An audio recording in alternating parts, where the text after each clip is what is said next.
রাষ্ট্রের সিনিয়র আমলা মুআয ইবনে জাবাল মুতাখাসসিসুন ফিল হালাল ওয়াল হারাম, হালাল হারামের স্পেশালিস্ট ছিলেন। বিশ্বনবী উনাকে ইয়ামানের গভর্নর করে পাঠাইছেন। বলেছেন, ইন্নাকা তা'তি কওমান আহলা কিতাব, এমন গোষ্ঠীর কাছে যাবা ইহুদি নাসারা, আগে শাহাদা পড়লে এরপরে নামাজের দাওয়াত দিও, নামাজ পড়লে যাকাতের দাওয়াত দিও। গভর্নরের অ্যাটিটিউড যেমন থাকে তেমন অ্যাটিটিউড ধরে রেখো। সুবহানাল্লাহ পড়েন। তাহলে মুআয ইবনে জাবালকে দিয়ে বিশ্বনবী কবিতা লেখায় নাই, চিঠি লেখায় নাই, আজান দেওয়ায় নাই। সুবহানাল্লাহ পড়বেন না?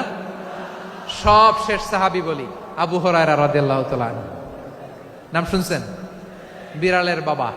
কি করতেন? খালি হাদিস মুখস্থ করতেন। উনি বলতেন, আলজামু রাসূলুল্লাহ আলা মিল ইবাতনি, আমার শুধু পেটের ক্ষুধার বন্দোবস্ত হইলে আমি নবীর সঙ্গ ছাড়তাম না। আমার আনসার সাহাবারা ক্ষেত খামারের কাজ করতো, আমার মুহাজির সাহাবারা ব্যবসা করতো, আর আমি নবীর সাথে সাথে থাকতাম। শুধু সকাল বিকাল দুই বেলা যদি আমার খাবারের বন্দোবস্ত হয়, আমি আর নবীর লক ছাড়ি না। সুবহানাল্লাহ কইবেন না? 5374টা হাদিস তিনি বর্ণনা করেছেন। সবচেয়ে বেশি হাদিস বর্ণনাকারী সাহাবী। হাদিস প্রিজার্ভেশনের কাজে বিশ্বনবী ওনাকে কাজে লাগিয়েছেন।